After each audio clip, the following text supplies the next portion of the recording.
Title: If you hear a bell ringing in the forest just before sunrise, do not answer its call, it's marking a body that hasn't died yet.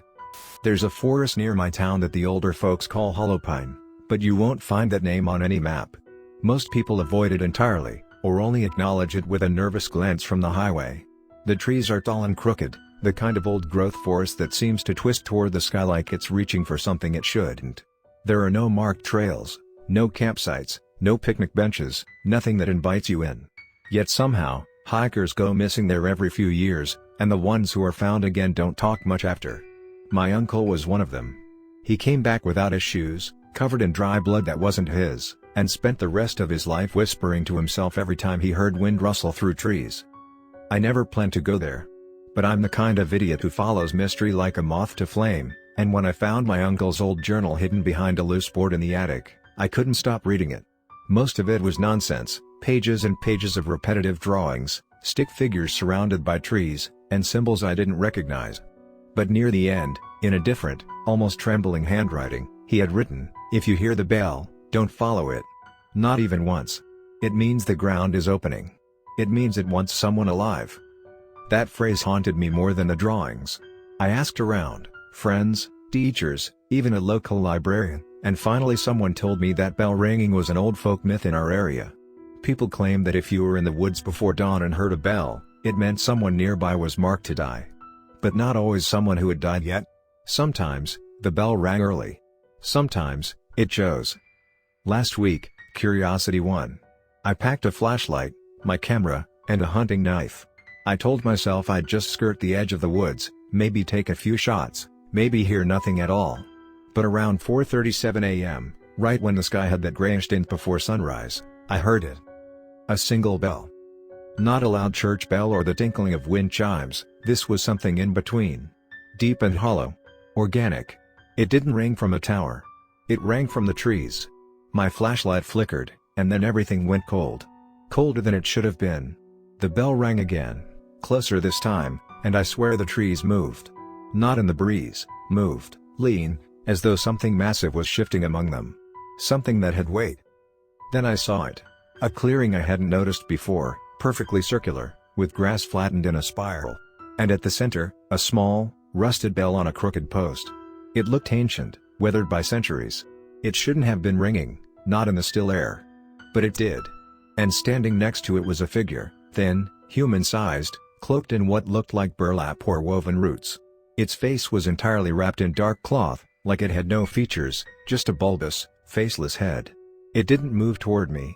It only stood there, one long arm hanging, the other pointing at the bell.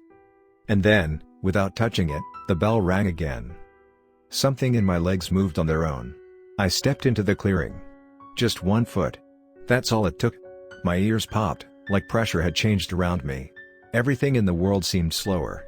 The figure turned. Not toward me, toward the woods. And they came. Dozens of them. Figures just like the first, emerging from behind tree trunks, climbing down from branches, rising from beneath leaves. Some of them were crawling. Others limped or dragged long limbs. But all of them moved in perfect silence. All except for the first, who now walked toward me slowly and deliberately. I turned to run, but the trees had changed. The trail I'd used to get in was gone. The trees were closer together, tighter, as if trying to trap me inside their ribs. I bolted through anyway, tearing through brambles and leaping over roots that felt like they were reaching up to trip me.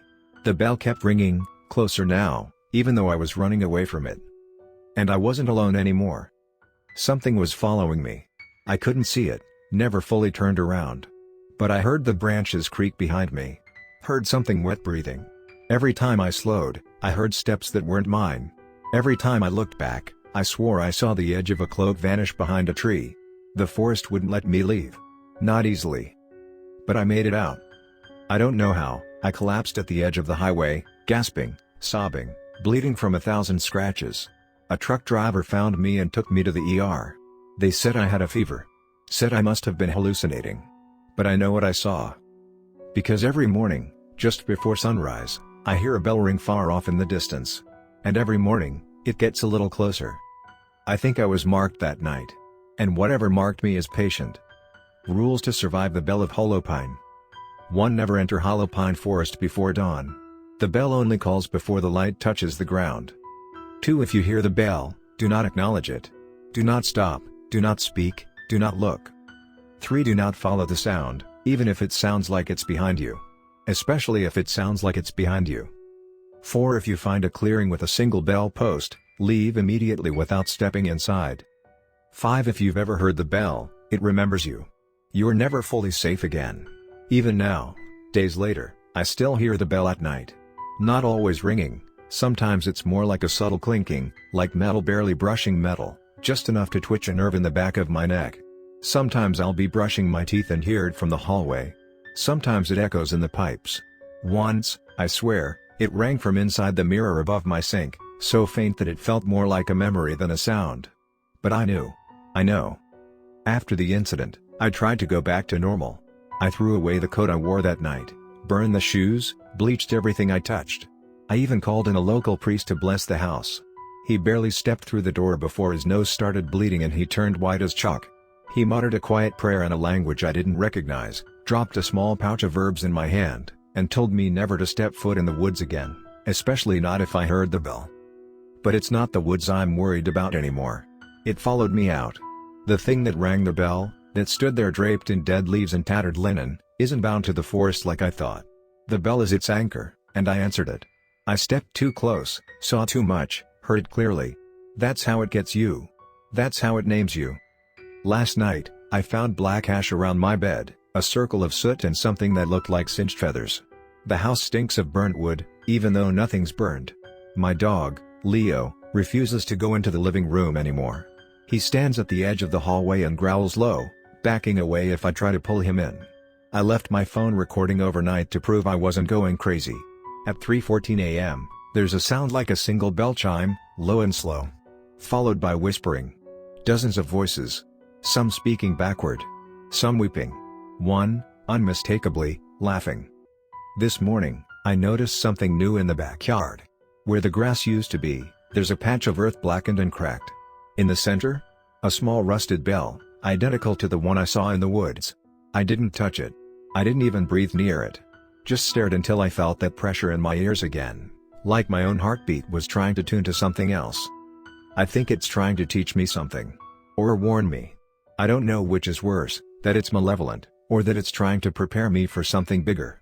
I've started waking up with markings on my skin. Spirals, rings, sigils that fade within hours but leave behind a sting, like a healing burn.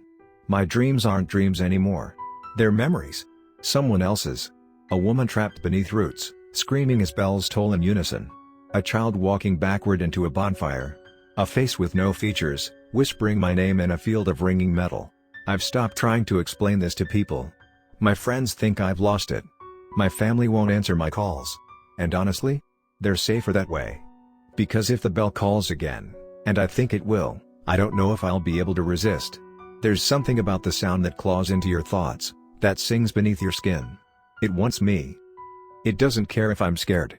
It only cares that I heard it. And the longer I ignore it, the louder it rings. The bell is no longer in the forest. The bell is in me. It tolls every night now, whether I'm in the city or deep underground, whether I'm awake or asleep. I've tried drowning it out, headphones blasting static, pills to numb my thoughts, prayers whispered into sweat-drenched pillows, but nothing works. The bell rings just beyond hearing, behind my eyes and beneath my ribs, like something alive and growing inside me. It's not sound anymore, it's sensation. I feel the toll down to my marrow, like being summoned piece by piece, my skin itching with the pressure of something watching. Every time it rings, my reflection flickers. My pupils stretch unnaturally long. My breath frosts mirrors even when it's hot. Something else is cohabiting this body with me. I've started to black out. Not the usual type. Not sleepwalking. I wake up in places I've never been, surrounded by footprints, cloven, deep, spaced unnaturally. My hands are stained black with something that smells like iron and rot. I used to think it was mud. I'm not so sure now. My phone's camera won't show me my face anymore. It crashes every time I open the front camera. The few times I caught a glimpse by accident, in reflections on car windows, or the back of a spoon, I saw something behind me. Not over my shoulder. Behind my eyes. The bell isn't just inside me, it's opened something. Like a beacon or a key. I don't dream anymore, I visit the clearing. It's always night, always the same pale blue hue of moonlight on dead leaves. The trees sway unnaturally slow, and the shadows between them shift when I'm not looking. I see other people there now, sometimes. Or maybe they're what's left of people. One man's jaw was unhinged, swinging uselessly while something black dripped down his chest like oil. A child followed me once, whispering a name that wasn't mine.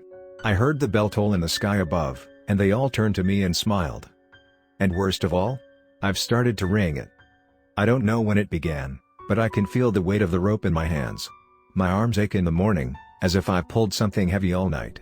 I smell wood smoke in my sheets. And sometimes, just as sleep pulls me under, I see the tower. It didn't exist in our forest. But it exists now. A crooked thing of dead wood and rusted iron, spiraling up into a sky that isn't our own. At the top, the bell waits, cracked and enormous, its surface etched with names that are still being written. I recognized one last night. It was mine. I tried to burn everything that reminded me of that night. The map. My journal. The Polaroids. But the fire wouldn't take.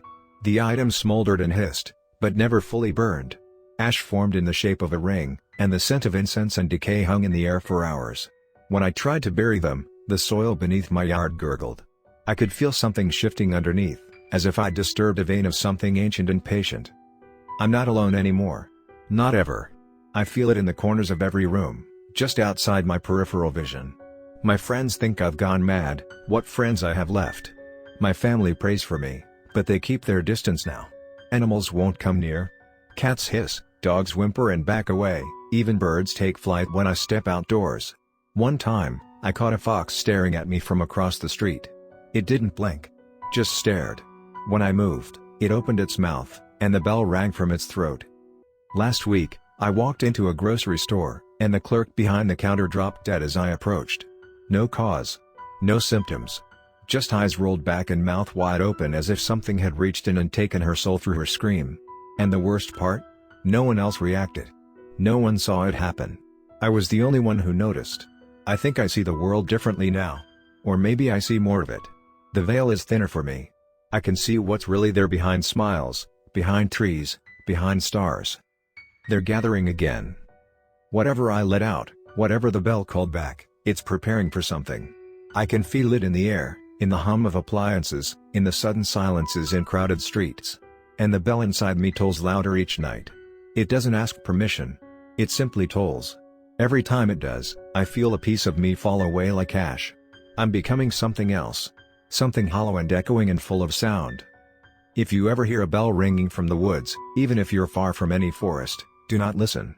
Do not acknowledge it. Don't speak of it. The sound is not meant for your ears.